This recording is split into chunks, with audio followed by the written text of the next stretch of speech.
Hi everybody. It's been a long time since I've been on. Been a little busy, had a little confidence issue. Hey, still in school, still learning. My name's Jonathan. That was my Dr. Nick impression. I'm a nurse practitioner student. I am trying to do these so that people can become informed, so people can become better patients, so I can become a better nurse practitioner, so we can all learn, because knowledge is very important. Without knowledge, a lot of times people are ignorant, and ignorant is not bliss. So I'm going to start by once again trying to figure out some different things about tinnitus. I still am talking with a guy that I know. His name is Chris. Hey, what's going on? And I need to try to figure out what's going on with this tinnitus, because not a lot of people are really doing a lot of studying about it. It's not well known. It's not well documented. So I came up with some more studies. So hopefully we can learn something. I can learn something. This study was done in 2006 out of India concerning the therapeutic role of vitamin B12 in patients with chronic tinnitus. It's a very good study, randomized, double-blind, total of 40 patients. There was a group A and a group B. Group A had 1 milliliter vitamin B12, 2,500 micrograms, IM, intramuscular, for 6 weeks, weekly for 6 weeks. And then group B was the control. It was saline, intramuscular, for the same amount of time. When they did the study, they figured out that 17 of the 40 patients were actually vitamin B12 deficient. And all of them had tinnitus, different stages of tinnitus, but they all had tinnitus.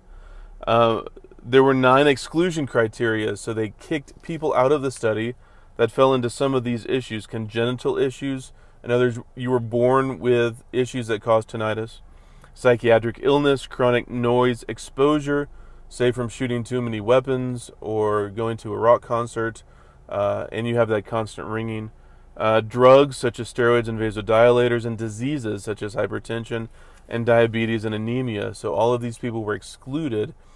Vitamin B12 deficiency is associated with axonal degeneration, or the different parts of the nerve. There's an axon, and the degeneration of that axon.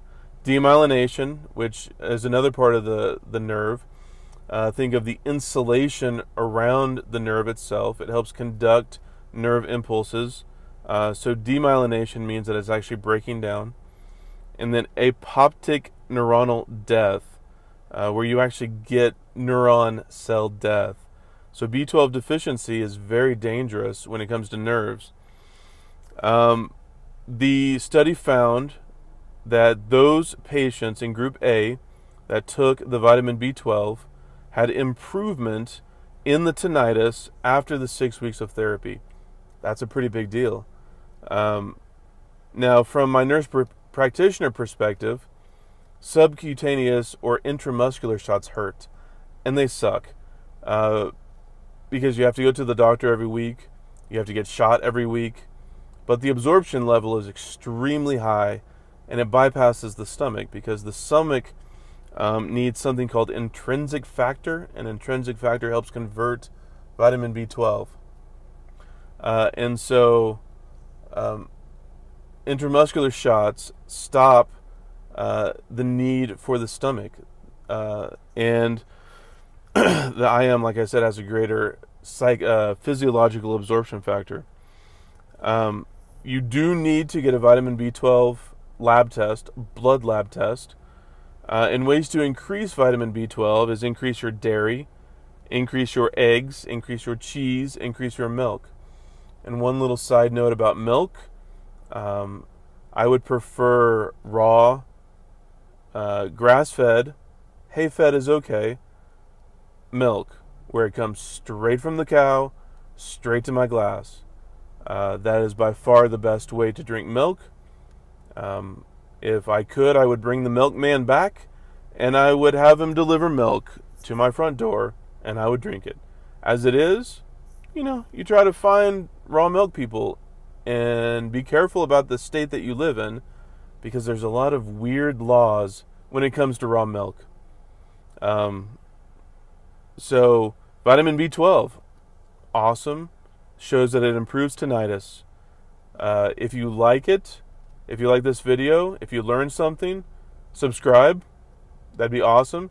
If you want to donate some Bitcoin or some Dash, I would be more than willing to accept it. Thank you very much. And today was a long, hard day at work. I'm just getting off. I'm going to go take a shower and rest. Have a good night.